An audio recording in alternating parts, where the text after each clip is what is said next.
Амралтын өдрийн өглөө хөтөлбөр зочны цагаар үргэлжлэн хурж байна. Энэ сарын 7-ны өдрөөс эхлүүлээд 23-ны хүртэл олон улсын хүүхдийн уран бүтээлийн анх дугаар наадам болж өнгөрсөн. Бас энэ наадмын хүрээнд одоо ч гэсэн үзэсгэлэн бас гарч байгаа юм лээ. За үүнтэй холбогдуулаад бид студид зочныг өрсөн байна. Монголын хүүхдийн урлан бүтээгдэхүүний сургуулийн менежер Чулуун Цэцэг иржээ. Өглөөний мэнд. Өглөөний мэнд. За тэгэхээр энэхүү наадмынхаа талаар бас энэ наадмын зорилго, ач холбогдлын талаар үзэгчтэй бас мэдээлэл өгөхгүй. За энэ анх дугаар наадмыг Өвөр Монголын Өртөц засах орны урлаг солилцооны нийгэмлэгтэй хамтран анх удаа хүүхдийн урлан бүтээгдэхүүн зохион байгууллаа. Тэгээ энэ наадмын маань онцлог гэхлээр зэрэг хүүхдүүдэд одоо сурч боловсрох, бие биентэйгээ бас өөрсдийнхөө мэдсэнийг одоо солилцох.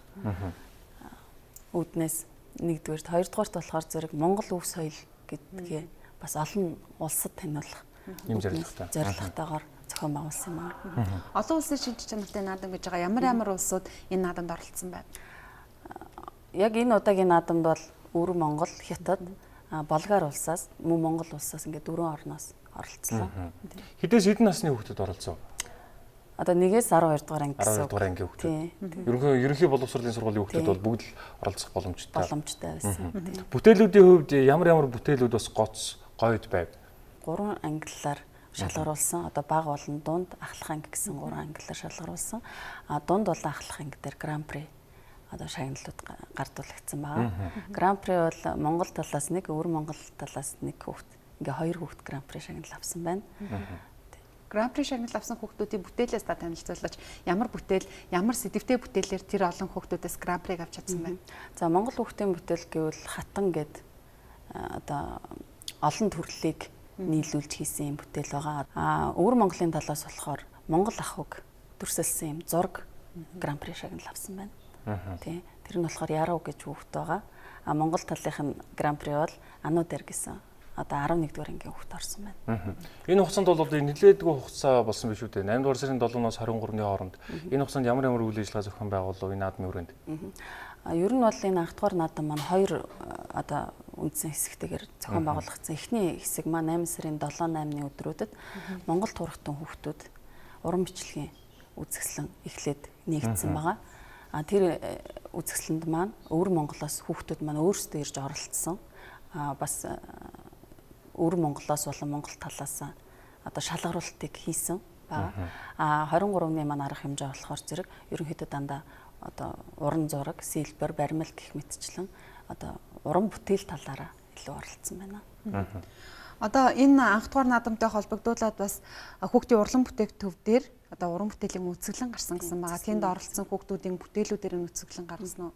Тэг бүтээлүүдээр нь болон зөвхөн оролцсон болон шагнал авсан бүх хүүхдүүдийн бүтээлүүд дэлгэн тавигдсан байгаа.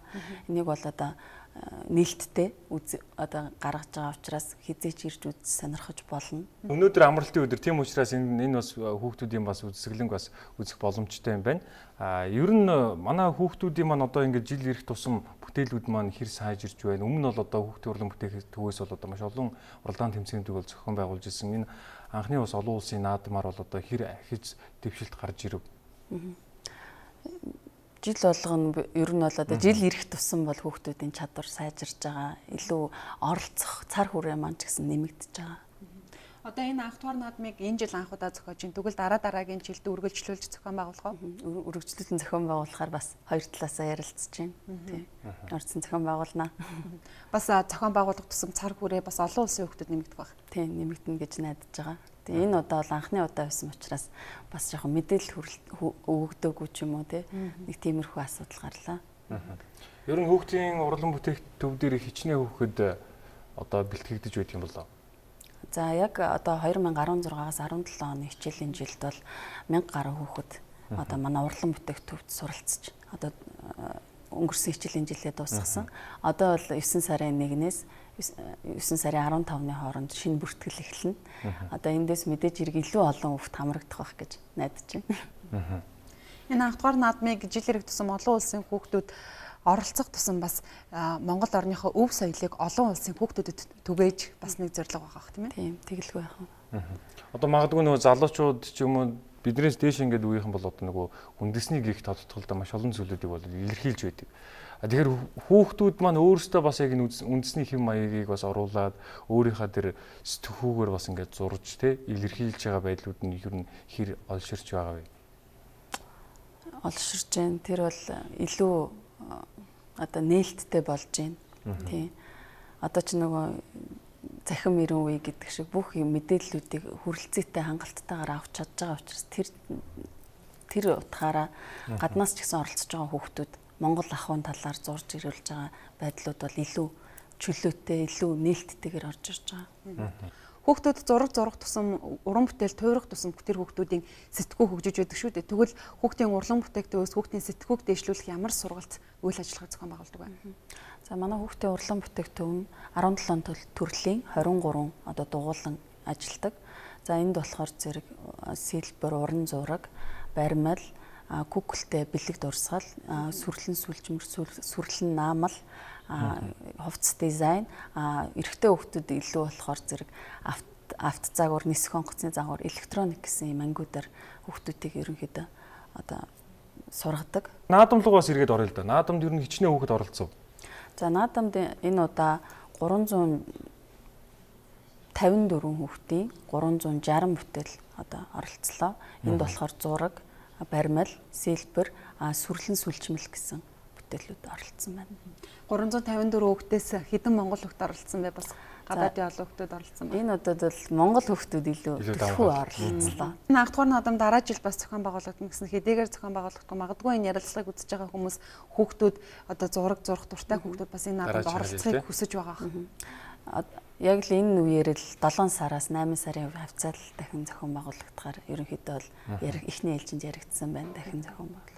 Хүүхдүүд одоо энэ талаарх мэдээллийг хаанаас яаж авах боломжтой юм бэ?